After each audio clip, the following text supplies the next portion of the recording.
बेटा आज हमने जो एक छोटा-सा टॉपिक पढ़ना है वो है हमारा डीएचसीपी का। हमने लास्ट टाइम भी शायद इसके बारे में थोड़ी-सी बात की हो, ज़्यादा बात नहीं की हमने। तो डीएचसीपी की जो कहानी है इट्स एक्चुअली बहुत बड़ी आसान-सी कहानी है। मैं अगर आपको कहूँ कि आप सीएमडी खोलें और हमें पता है कि हम सीएमडी में जाके कमांड प्रमोट में जाके जो है वो बड़ी आसानी से अपना आईपी एड्रेस देख सकते हैं कि हमारा आईपी एड्रेस क्या है। तो उसके लिए कमांड है मेरे ख्याल से विंडो के लिए आईपी कॉन्फ़िग है या इफ कॉन्फ़िग है। If config slash all. तो अगर हम ये करें तो यहाँ पे ना हमारे पास काफ़ी सारी इन्फॉर्मेशन आ जाती है। अब वो इन्फॉर्मेशन क्या-क्या आती है देखिए। अगर मैं लैन अडैप्टर की बात करूँ, ये लैन अडैप्टर है मेरा। Wireless LAN adapter connection two और ये वाला देखिए। तो इसमें हमारे पास ये ऑप्शन आती है कि ये हमारा फिजिकल एड्रेस है, ठीक हो गया। ये यहाँ पे ऑप्शन आता है कि डीएचसीपी इनेबल हुआ हुआ है, इस पे हुआ हुआ है। ऑटो कॉन्फ़िगरेशन हो रही है यहाँ पे और फिर उसके बाद सबनेट मास्क है हमारा।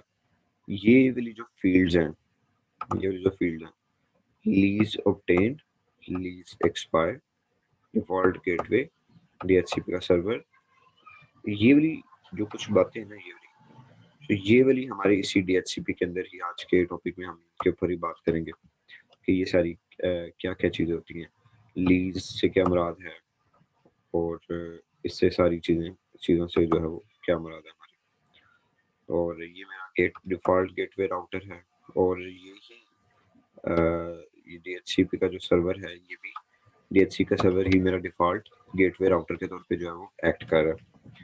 यानी कि इससे हमें कहानी ये समझ आती है कि हमें हमें ये जो आईपी एड्रेस असाइन किया हुआ है, ये जो आईपी एड्रेस मिला हुआ है, ये इतने टाइम के लिए मिला, संडे तक मिला हुआ है, ठीक है? और फिर ये एक्सपायर हो जाएगा मंडे को। सॉरी संडे को मिला है, आज मिला है और ये मंडे को इतने बजे एक्सपायर हो जाएगा। पूरे दिन के लिए, एक ड्यूरेशन के लिए मुझे मिला ये आईपी एड्रेस। तो इसमें थोड़ी-सी बात करते हैं कि आईपी एड्रेस मिला है, ये सारी कहानी एक्चुअली में हमारी जो है वो क्या है? कि आईपी एड्रेस जो है वो इतने दिनों के लिए मिल रहा है, ये सारी कहानी हमारी क्या है? तो देखिए बेटा जो इसमें देखना क्या हमने देखना है, हमें होस्ट कॉन्फ़िगरेशन की ज़रूरत क्या पड़ती है, होस्ट कॉन्फ़िगरेशन एक्चुअली होती क्या है?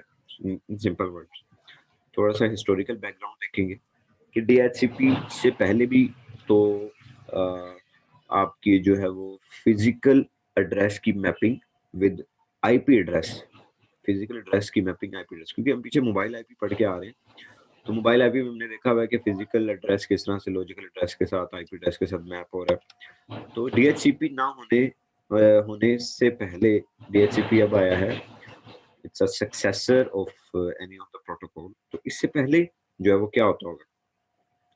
फिर हम देखेंगे कि ठीक है, जब ये आया इसकी ज़रूरत क्यों पड़ी और इसने आके क्या-क्या प्रॉब्लम सॉल्व किए। फिर डीएचसीपी वर्क कैसे करता है उसके कुछ ऑपरेशंस देखेंगे। डीएचसीपी कम्युनिकेशन के लिए, क्लाइंट सर्वर कम्युनिकेशन के लिए किस पोर्ट को इस्तेमाल करता है यूडीपी की। और फिर उसके बाद ये वाली बात, लीज़ वाली बात कि क्लाइंट सर्वर कम्युनिकेशन के अंदर ये जो आईपी एड्रेस का लीज़ मिलता है हमें डीएचसीपी सर्वर से, ये लीज़िंग वाली क्या बात है। हमने अभी देखा ना कि हमें जो है वो मिला हुआ था कि ये टाइम मिला है हमें आज और इतने दिनों के लिए मिला है। सो ये सारी बातें इसमें हमारे पास क्या है। तो पहले हम देख लेते हैं थोड़ा-सा इंट्रोडक्शन देख लेते हैं।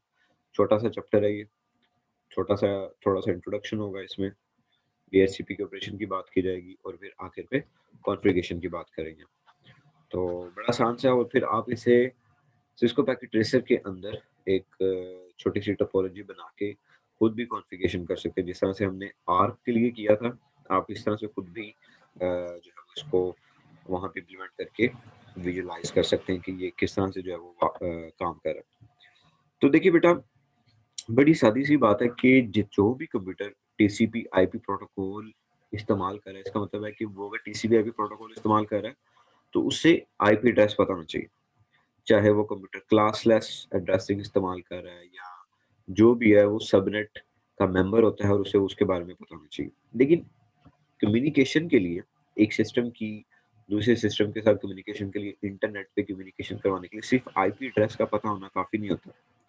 हम कहते हैं कि हमें 4 पीसेस ऑफ इन्फॉर्मेशन रिक्वायर होते हैं। We require 4 pieces of information. हमें 4 पीसेस ऑफ इन्फॉर्मेशन चाहिए होती है। हमें जो हमारा सिस्टम है, कंप्यूटर है या मोबाइल है, जो भी उसका जो है वो आईपी एड्रेस भी चाहिए। हमें सबनेट मास्क भी चाहिए। हमें राउटर का जो हमारा जो डिफ़ॉल्ट गेटवे है, उसका भी आईपी एड्रेस चाहिए और हमें नेम सर्वर का आईपी एड्रेस भी चाहिए। ये 4 पीसेस ऑफ इन्फॉर्मेशन जो है ना वो हर एक सिस्टम को रिक्वायर होती है कम्युनिकेशन के लिए। नेम सर्वर जो है वो आपका फिज़िकल मैप से लॉजिकल एड्रेस पे मैप करने के लिए जो name server domain name server की जो बात कर रहा हूँ। अब ये वाली जो 4 पीसेस ऑफ इन्फॉर्मेशन है बेटा, दीज़ 4 पीसेस ऑफ इन्फॉर्मेशन, ये जो हमारी 4 पीसेस ऑफ इन्फॉर्मेशन है, ये तो हम एक कॉन्फ़िगरेशन फ़ाइल बना के सिस्टम के अंदर सेव कर सकते हैं। एक कॉन्फ़िगरेशन फ़ाइल बनाई ऑटो, मतलब कि कोई ऐसी एप्लीकेशन बना दी या कोई कुछ ऐसा कर दिया कि वो एप्लीकेशन आप सिस्टम के अंदर सेव कर दें, कंप्यूटर के अंदर सेव कर दें और जब आपका कंप्यूटर बूटस्ट्रैप प्रोसेस पे जाए, जब उसे आप स्टार्ट करें, तो वो फ़ाइल को एक्सेस किया जाए। लेकिन देखिए चीज़ें इतनी आसान नहीं होती, हम क्या बात करते हैं कि हमारे पास रिसोर्स लिमिटेड डिवाइसेज़ मौजूद हैं, रिसोर्स लिमिटेड डिवाइस मौजूद है। अगर हमारे पास ये तो तब काम होगा ना कि आप एक कॉन्फ़िगरेशन फ़ाइल बना के कंप्यूटर की डिस्क के अंदर स्टोर कर दें और डिस्क से जब आप बूट करें, तो वो फ़ाइल को आप जो है एक्सेस कर सकें। तो इसमें भी 2-3 बातें हमारे पास आती हैं। पहली बात ये आती है कि अगर डिस्कलेस वर्क सेशन होगा तो क्या होगा? ठीक है? जो डिस्क वाला कंप्यूटर है उसमें जो समझ आ रही है हमें हमें हमें बात समझ आ रही है कि आप फर्स्ट टाइम बूट करेंगे तो उसमें लोड कर लेंगे। तो डिस्कलेस कंप्यूटर होगा तो उसमें क्या करना पड़ेगा? डिस्कलेस कंप्यूटर के अंदर जो ऑपरेटिंग सिस्टम है, जो नेटवर्किंग सॉफ्टवेयर है, फिर उसमें हमें जो है वो रोम के अंदर जो है वो उसे स्टोर कराना पड़ेगा। लेकिन ह हमेशा हम कहते हैं कि ठीक है अगर डिस्कलेस इन्फॉर्मेशन है तो उसको रोम में स्टोर करा दो। लेकिन ये जो बातें हैं, ये जो कॉन्फ़िगरेशन है, यानी कि जिस तरह से मैं कह रहा हूँ कि आप जिस नेटवर्क के साथ कनेक्टेड होगे, उसका आपको डिफ़ॉल्ट गेटवे राउटर का पता होना चाहिए, नेम सर्वर का पता होना चाहिए, तो नेटवर्क नेटवर्क चेंज हो जाएगी। तो रोम के अंदर आप बेशक स्टोर करवा दें, लेकिन जो ये वाली जो 4 पीसेज़ ऑफ इन्फॉर्मेशन है, ये मैन्युफैक्चरर को तो नहीं ना पता होती, वही रोम में स्टोर करवा सकते हैं। तो वो इसलिए रोम में स्टोर करवाना भी जो है वो फ़ायदेमंद नहीं है। इसका मतलब है क्योंकि ये जो इन्फॉर्मेशन है, ये टोटली की टोटली डिपेंड कर रही थी इंडिविजुअल कॉन्फ़िगरेशन मशीन की इंडिविजुअल कॉन्फ़िगरेशन के ऊपर, वो जिस नेटवर्क के साथ जो है वो कनेक्टेड होगी। तो ये सारी चीज़ें करने के लिए हम पहले क्या-क्या कहानी है, जो है वो प्रीवियस प्रोटोकॉल, ऐसे स्लाइड्स इतनी ज़्यादा डिटेल्ड नहीं है एक्चुअली। तो हम पीछे पहले प्रीवियसली प्रोटोकॉल्स क्या-क्या इस्तेमाल कर रहे थे? हम प्रीवियसली जो है वो 2-3 प्रोटोकॉल्स जो है वो बेटा इस्तेमाल कर रहे थे। प्रीवियसली हम जो है वो 2-3 प्रोटोकॉल इस्तेमाल कर रहे थे। पहला हम प्रोटोकॉल इस्तेमाल कर रहे थे आर एआरपी, ठीक है? एआरपी से ही ये आर एआरपी बना, रिवर्स एआरपी। और दूसरा हम कर रहे थे आई थिंक सो कुछ इस तरह का नाम है हमारे पास, बूटस्ट्रैप मेरे ख्याल से, बूट टीपी, इस तरह से कुछ है हमारे पास प्रोटोकॉल जो हम पहले प्रोटोकॉल जो है वो इस्तेमाल कर रहे थे, बूटस्ट्रैप प्रोटोकॉल हमारा। तो ये बूट और स्ट्रैप टीपी, सो बूटस्ट्रैप प्रोटोकॉल हम जो है वो इस्तेमाल कर रहे थे। ये एक्चुअली आप समझ लें कि ये डीएचसीपी का ही एक प्री रनर प्रोटोकॉल है। ये जो एआरपी है, आरएआरपी, ये बेटा स्टार्ट के अंदर जब इंटरनेट का दौर था, तो स्टार्ट में हमने एक प्रोटोकॉल डिफाइन किया, रिवर्स एड्रेस रेज़ोल्यूशन प्रोटोकॉल। अब ये क्या करता था, ये एक्चुअली एआरपी का ही वर्ज़न था, जो हमने पीछे चैप्टर 8 के अंदर देखा होगा एआरपी को, ये उसी का ही एक वर्ज़न है। ये क्या करता है, जो एआरपी है वो मैप करता है, एआरपी ने इसको सिस्को पैकेट रेसियर में भी इम्प्लीमेंट किया था। जो एआरपी है वो मैप करता है आईपी एड्रेस को फिज़िकल एड्रेस में। तो ये उसका रिवर्स है, ये उसका रिवर्स है। तो अगर ये आर्क का रिवर्स होगा, तो फिर इसका मतलब ये होगा कि ये क्या करेगा, ये फिज़िकल एड्रेस को आईपी एड्रेस पे मैप करेगा। लेकिन अब ये जो आरएआरपी है ना, आरएआरपी, हम कहते हैं कि ये डिस्टिंक्ट हो चुका, खत्म हो चुका है, it's been word technical use करते हैं, डेप्रिशिएटेड मेरे ख्याल से। जब भी आप कोई चीज लाइब्रेरी, आपने अक्सर देखा होगा, आप पाइथन या इस तरह से कोई भी लाइब्रेरी किसी भी सिस्टम के अपडेट करें तो कहते हैं इट्स बीन डेप्रिशिएटेड, खत्म हो चुकी है, अब अपडेट हो चुकी है। तो इसी तरह से ये जो आरएआरपी है, ये भी अब खत्म हो चुकी है, दो रीजंस की वजह से। इसके पीछे दो रीजंस। पहली रीजन ये थी कि जो आरएआरपी है वो ब्रॉडकास्ट सर्विस इस्तेमाल करता था डाटा लिंक लेयर पे। ब्रॉडकास्ट सर्विस जो है वो इस्तेमाल करता था।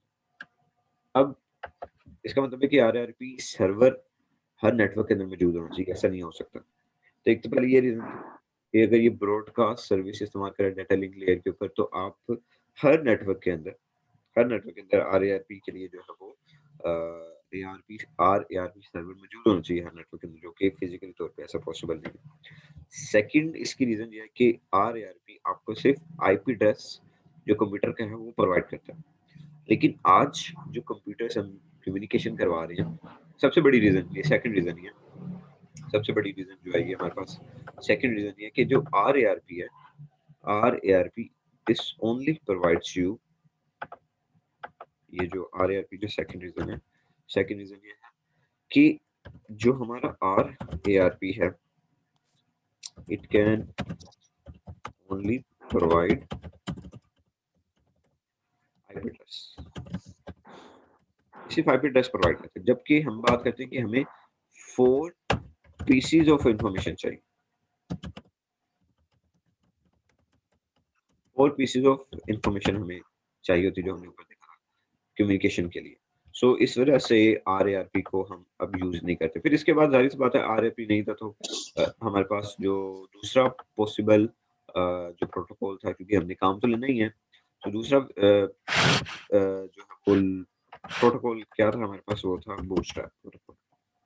ठीक है जी, इसे हम BOOTP के नाम से जानते हैं, बूटस्ट्रैप। अब ये प्री रनर है, ये क्लाइंट सर्वर प्रोटोकॉल के पॉइंट ऑफ व्यू से डिजाइन किया गया है, ताकि ये जो दो डेफिशिएंसीज थी आर आर एआरपी के अंदर, रिवर्स एआरपी के अंदर जो दो डेफिशिएंसीज थी, वो पहली ये थी, सबसे पहले ये कि ये एक क्लाइंट सर्वर प्रोग्राम था, यानी कि जो बूटस्ट्रैप प्रोटोकॉल है ये इंटरनेट पे हर तरफ एक मौजूद सर्वर होगा।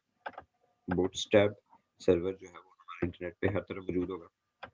और सेकंडली ये है कि हमें ये जो है वो चारों की चारों पीसेस जो इंफॉर्मेशन है, it can provide us all pieces of information, जो हमने ऊपर मेंशन की कि हमें नेम सर्वर का आईपी एड्रेस चाहिए, हमें डिफॉल्ट गेटवे का आईपी एड्रेस चाहिए, हमें सबनेट मास्क चाहिए और हमें आईपी एड्रेस चाहिए। तो अब ये जो 4 पीसेस हम कह रहे हैं कि ये 4 पीसेस जो हमें प्रोवाइड करेगा, तो ये किस तरह से प्रोवाइड करता है? ये जो रिस्ट्रिक्शन है आर एआरपी की, रिवर्स एआरपी के प्रोटोकॉल को रिमूव करते हैं। लेकिन इसमें भी कुछ ना कुछ प्रॉब्लम है। देखिए इसके अंदर प्रॉब्लम ये है कि ये स्टैटिक कॉन्फ़िगरेशन प्रोटोकॉल है। ये जो हमारे पास बूटस्ट्रैप प्रोटोकॉल है, ये एक स्टैटिक कॉन्फ़िगरेशन प्रोटोकॉल है। Just static configuration protocol. अब स्टैटिक कॉन्फ़िगरेशन प्रोटोकॉल से क्या मुराद है? स्टैटिक कॉन्फ़िगरेशन प्रोटोकॉल से मुराद ये कि जब भी कोई क्लाइंट रिक्वेस्ट करेगा कि मुझे आईपी एड्रेस असाइन किया जाए, तो ये जो बूटस्ट्रैप प्रोटोकॉल है, इसने अपना एक टेबल बनाएगा, सेम लाइक आर में हमने देखा, इसने अपना एक टेबल बनाया होगा। सर्वर ने वो अपने टेबल को कंसल्ट करेगा और देखेगा कि ये जो फिजिकल एड्रेस है ये मेरे पास पहले से मौजूद है, और मैं इस फिजिकल एड्रेस को इस आईपी एड्रेस के ऊपर क्या कर देता हूँ, मैप कर देता हूँ, और मैं इसे ये आईपी एड्रेस जो है वो रिटर्न कर देता हूँ। ठीक है, यानी कि इसका मतलब ये हुआ कि जो बाइंडिंग है फिजिकल एड्रेस की और आईपी एड्रेस की, वो पहले से एग्जिस्ट करनी चाहिए। The binding is supposed to be predetermined. तो ये जो प्री डिटरमाइंड वाली बाइंडिंग है ना बूटस्ट्रैप के अंदर, बूटस्ट्रैप प्रोटोकॉल के अंदर जो प्री डिटरमाइंड बाइंडिंग है, दिस प्री डिटरमाइंड बाइंडिंग, सो ये प्री डिटरमाइंड बाइंडिंग की वजह से ये भी एक मसला है। सो बाज़ ऐसी सिचुएशन होती हैं जिसके अंदर हमें डायनामिक कॉन्फ़िगरेशन चाहिए होती है। ये तो स्टैटिक कॉन्फ़िगरेशन प्रोवाइड कर रहा है ना। स्टैटिक से मुराद ये है कि इसने प्री डिफाइंड पहले से ही जो है वो सेव किया हुआ है कि ये मैक एड्रेस है और इसका ये आईपी एड्रेस होगा, इस आईपी एड्रेस पे ये मैक एड्रेस मैंने एलोकेट करना है। तो इस तरह की जो बातें हैं वो पहले से ही सेव की हुई हैं, तो स्टैटिक कॉन्फ़िगरेशन चल रही है हमारे पास। सो स्टैटिक कॉन्फ़िगरेशन की वजह से बाज़ औक़ात ऐसी सिचुएशन होती है कि जब एक होस्ट है वो जो है कुछ फ़ाइनाइट पीरियड ऑफ टाइम किसी जगह पे रहता है और फिर उसके बाद वो मूव करके दूसरी जगह के ऊपर चल जाता है। तो बूटस्ट्रैप प्रोटोकॉल इस तरह की सिचुएशंस को हैंडल नहीं कर कर पाता। क्यों? क्योंकि उसने जो बाइंड की है फिज़िकल आईपी एड्रेस की वो स्टैटिक है और वो फिक्स है। वो तभी चेंज होगी जब तक एडमिनिस्ट्रेटर खुद नहीं चेंज करेगा। हमें से में भी समटाइम किसी ने ऐसी सिचुएशन अपनी यूनिवर्सिटी के अंदर देखी हो कि अगर आप इंटरनेट की सर्विस इस्तेमाल करना चाहते हैं, तो आपको पहले जाके अपना मैक एड्रेस रजिस्टर करवाना पड़ेगा। अदरवाइज़ आपको पासवर्ड भी पता हो, आप कनेक्ट भी हो जाएँ, आप फिर भी जो है वो आगे फिर चल नहीं पाते। तो उसके पीछे रीज़न यही है आपकी कि जो एडमिनिस्ट्रेटर है उसने मैन्युअली कॉन्फ़िगर किया होता है कि आपको मैक एड्रेस जब तक आपका एलोकेट नहीं होगा, आपको मिलेगा नहीं और फिर उसके बाद वो नहीं जा जा पाएगा। तो बाज़ औक़ात आपने अक्सर सुना होगा कि फैकल्टी मेंबर्स को मैक एड्रेस रजिस्टर कराने की ज़रूरत नहीं पड़ती। वो तो उन्हें तो बस पासवर्ड मिलता है उनका उनका जो इंटरनेट है, उन्हें बस पासवर्ड चाहिए और पासवर्ड लगा के वो जो है वो यूज़ कर सकते हैं। सो इस तरह की कुछ आप रीज़न जो है वो समझ सकते हैं। तो इन सारी सिचुएशंस को बेटर हैंडल करने के लिए हम जो फाइनली तौर पे कहाँ पे गए? हम डीएचसीपी की तरफ गए। तो हमने अभी अभी बेसिक इंट्रोडक्शन हमने पढ़ लिया कि डीएचसीपी की ज़रूरत क्यों है और डीएचसीपी करता क्या है। अब इसका बेसिक जो ऑपरेशन है उसको देखते हैं। तो हम देखते हैं कि जो डीएचसीपी है डीएचसीपी क्लाइंट एंड सर्वर जो है वो एक सेम नेटवर्क पे भी हो सकते हैं और एक दूसरे डिफरेंट नेटवर्क पे भी हो सकते हैं। यानी कि अगर एक सिस्टम है, अगर उस सिस्टम ने बेटा अपना आईपी एड्रेस रिक्वायर करना है, तो वो जिस सिस्टम से उसने उसे आईपी एड्रेस मिलेगा, जो सर्वर है, जो उसे आईपी एड्रेस एलोकेट करेगा, टेम्परेरी तौर पे या परमानेंट तौर पे जो भी है, वो सर्वर उसका एक ही नेटवर्क के अंदर भी मौजूद हो सकता है या किसी दूसरे नेटवर्क के अंदर भी मौजूद हो सकता है। तो पहली हम सिचुएशन देखेंगे जब वो सेम नेटवर्क के अंदर मौजूद है। तो अगर तो वो सेम नेटवर्क के अंदर मौजूद होगा, तो किस तरह से जो है वो सारा आपका काम होगा। तो देखिए क्या होता है बेटा ये सारी चीज़ें किस तरह से जो है वो चल रही होती हैं। सबसे पहले ना जो क्लाइंट है, जो हमारा क्लाइंट है क्लाइंट से मुराद ये है कि आप हो, आप किसी नेटवर्क के अंदर गए हो, तो वो क्या करता है, वो सबसे पहले डीएचसीपी सर्वर डिस्कवर करने की कोशिश करता है। डीएचसीपी सर्वर डिस्कवर करता है।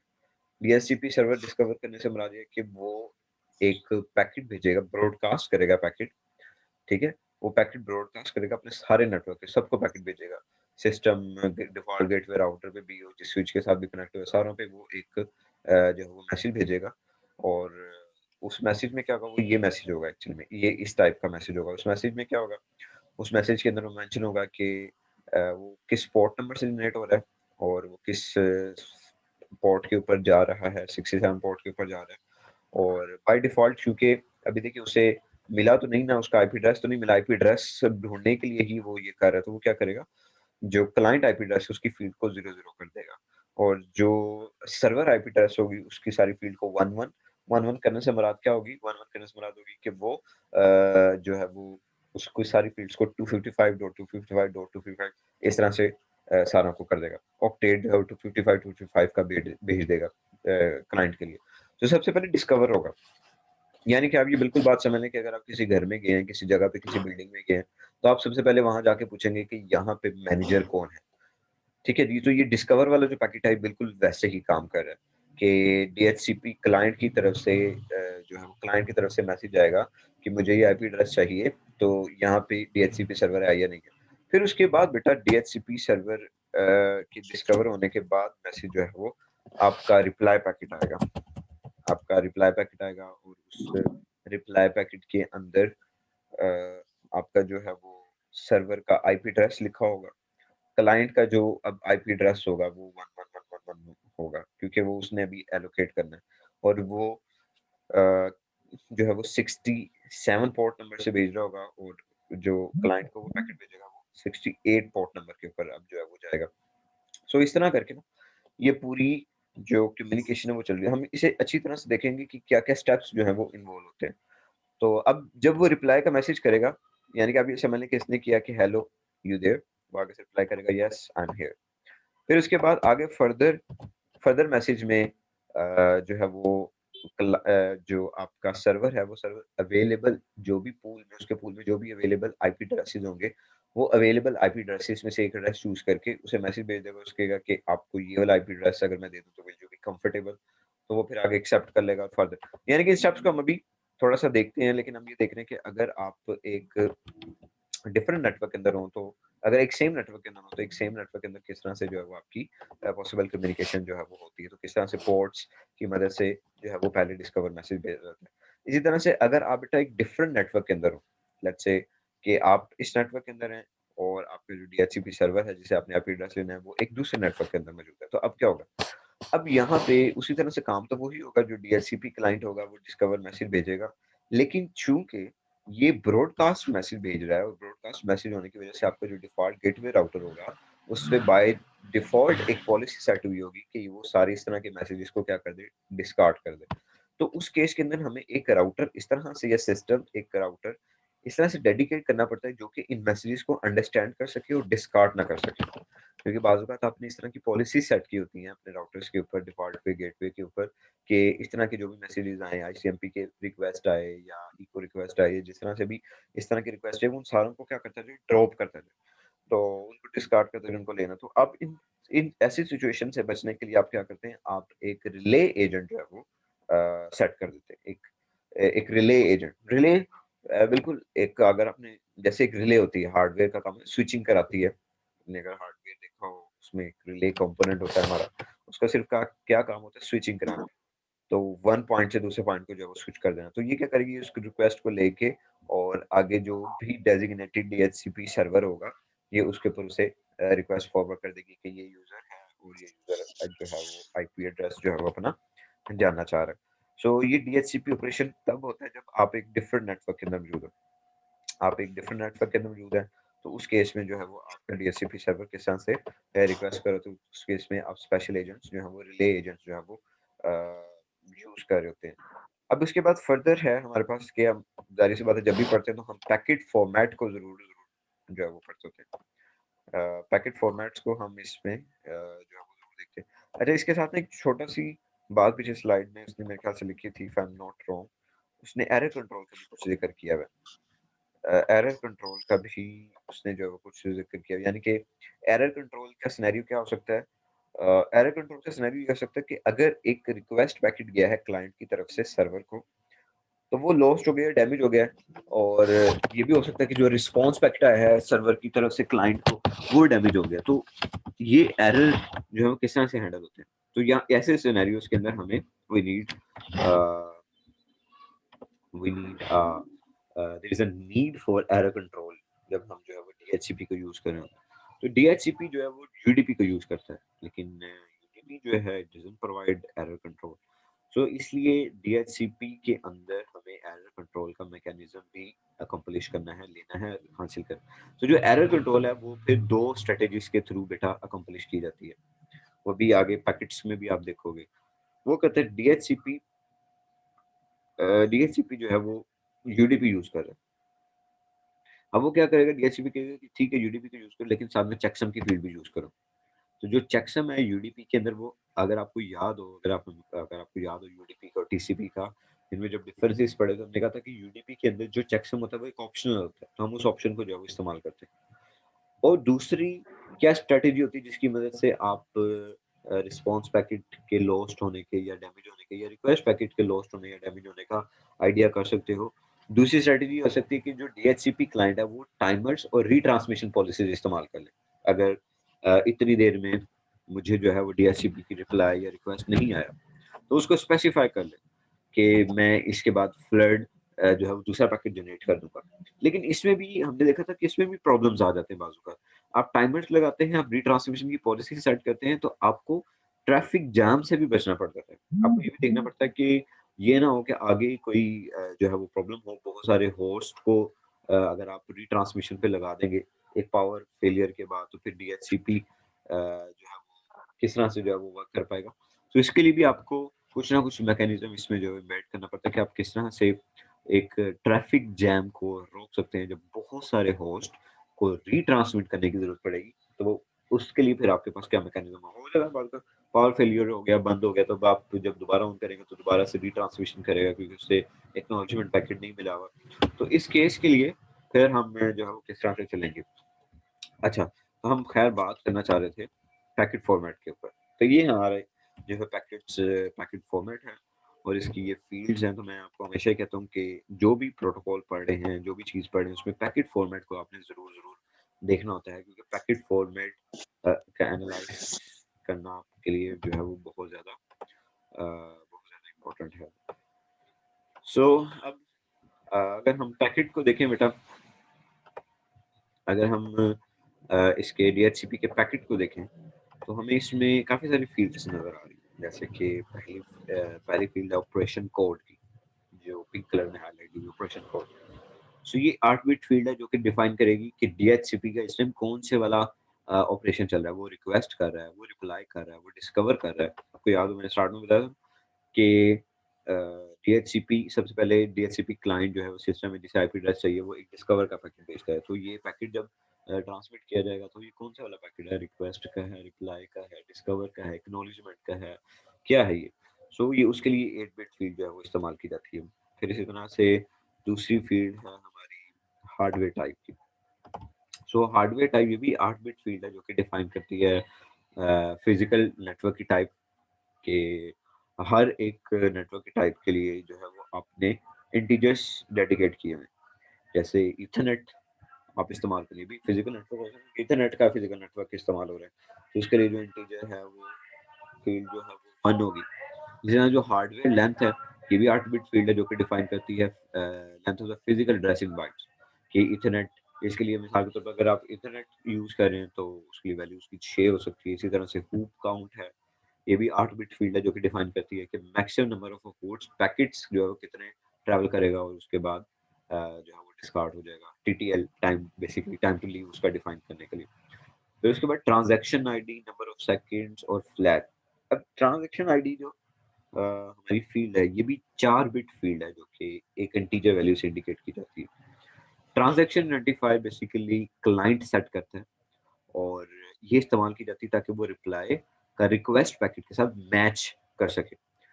सर्वर आपने ट्रांज़ैक्शन आईडी आप यही समझ लें कि आपने रिक्वेस्ट की कि मुझे ये फ़ील्ड चाहिए, तो जब रिक्वेस्ट पैकेट आएगा तो उसके साथ एक इंटीजर फ़ील्ड जो है ट्रांज़ैक्शन आईडी के नाम से अटैच हो जाएगी। जब सर्वर की तरफ से रिप्लाई आएगा, तो ये मैच करेगा कि क्या ये उसी आईडी से जिस आईडी पे मैंने मैसेज भेजा था, उसी आईडी से रिप्लाई आया है या किसी और आईडी से आया है। फिर इसके बाद नंबर ऑफ सेकंड्स की जो फ़ील्ड है हमारे पास, नंबर ऑफ सेकंड्स की जो फ़ील्ड है, फिर उसके बाद फ्लैग और बाकी ये तो नीचे वाला कॉमन वही पॉइंट है हमारा। जो नंबर ऑफ सेकंड्स की बेटा फ़ील्ड है, ये 16 बिट फ़ील्ड है जो कि डिफाइन करती है number of number of seconds, number of elapsed second जो कि क्लाइंट ने स्टार्ट होने के बाद, बूट होने के बाद कितना टाइम लिया ये सारी चीज़ें आईपी एड्रेस से एक्वायर करने में या सारा कुछ करने में। इसी तरह से फ्लैग, जो फ्लैग है हमारा, फ्लैग के लिए मेरे ख्याल से इसने आगे भी कुछ डिफाइन किया हुआ है। फ्लैग के बारे में भी बता रहा, फ्लैग फॉर्मेट के बारे में।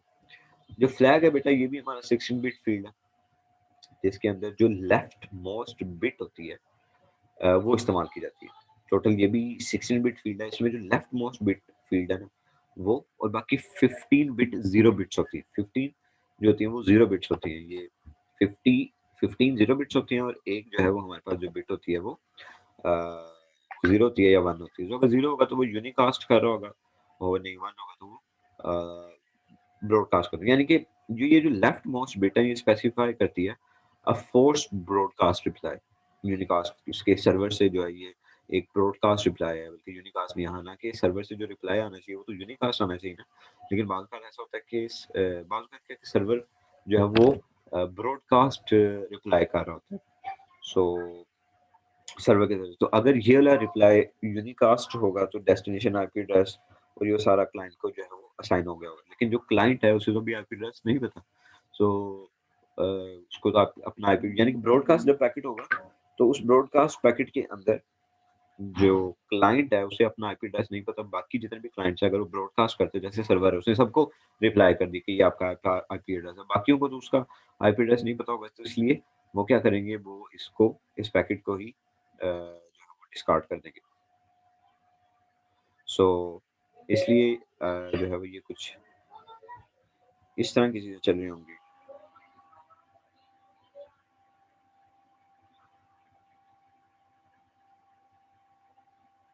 ओके जी। सो ये हमारे कुछ बेटा फॉर्मेट्स फील्ड्स थी, ठीक है जी। ये हमारी कुछ बेसिक मतलब कि फ्लैग फॉर्मेट थी। फिर इसके बाद बाकी तो बेसिक सी फील्ड है, client IP address, your IP address, server IP address, gateway IP address, client hardware address. Sir मतलब कि ये वो फील्ड है जिन्हें हमें देखते साथ ही जो है वो पता लग जाएगा। हमें जो है वो देखते साथ ही पता लग जाएगा। जैसे क्लाइंट आईपी एड्रेस, तो ये बस इसके बारे में ये याद रख लें कि जो क्लाइंट आईपी एड्रेस है ये भी 4 बाइट की फील्ड है। और इसके अंदर आपका क्लाइंट आईपी एड्रेस होता है, it contains the client IP address. अगर इसके अंदर कोई इन्फॉर्मेशन नहीं होगी तो हमने पीछे देखा था कि सीपी, अगर आपको याद हो पीछे जब वो पैकेट फॉर्मेट जा रहा था यहाँ पे, तो ये जो सीपी क्लाइंट आईपी एड्रेस की सीआईपी, ये सीआईपी बाय डिफॉल्ट जो है वो 0 सेट की हुई है। तो इसके अंदर जो है वो क्लाइंट का आईपी एड्रेस होता है। तो अगर इसके अंदर कुछ नहीं होगा तो बाय डिफॉल्ट इसकी जो फील्ड वैल्यू है वो 0 होगी। आपका आईपी एड्रेस, हमारा आईपी एड्रेस ये भी 4 बिट की फील्ड होती है, जिसके अंदर क्लाइंट आईपी एड्रेस होता है आपके पास, ठीक है जी? और ये जो है वो सर्वर फ़िल करता है। जो आईपी एड्रेस से मुराद है कि ये वो क्लाइंट आईपी एड्रेस है जो कि सर्वर फ़िल करता है। इसमें सर्वर आईपी एड्रेस है, जिसके अंदर सर्वर का आईपी एड्रेस होता है और ये भी सर्वर ही फ़िल करता है जब उसका रिप्लाई का मैसेज आता है। गेटवे आईपी एड्रेस ये भी 4 बिट की फ़ील्ड है जिसके अंदर राउटर का, गेटवे राउटर का आपका जो है वो एड्रेस होता है। ये भी कौन फ़िल करेगा? ये भी सर्वर ही फ़िल करेगा, क्योंकि देखिए आपने 4 पीसेज़ ऑफ इन्फॉर्मेशन लेनी है। डीएचसीपी का करने का बेसिकली मकसद ही यही है, ये यूज़ करने का कि आपने 4 पीसेज़ ऑफ इन्फॉर्मेशन लेनी है। इसलिए client IP address, gateway IP address, client hardware address और आपका आईपी एड्रेस, ये वो सारी चीज़ें वो सर्वर ही आपका फ़िल कर रहा होगा। इसी तरह से सर्वर नेम, ये भी 64 बाइट फ़ील्ड है जो कि ऑप्शनली फ़िल की जाती है सर्वर से। सो अच्छा 1 मिनट रह गया, इसको बंद करता हूँ, फिर आप दोबारा जॉइन करें, फिर हम इसको आगे जो है वो फर्दर देख लेते हैं।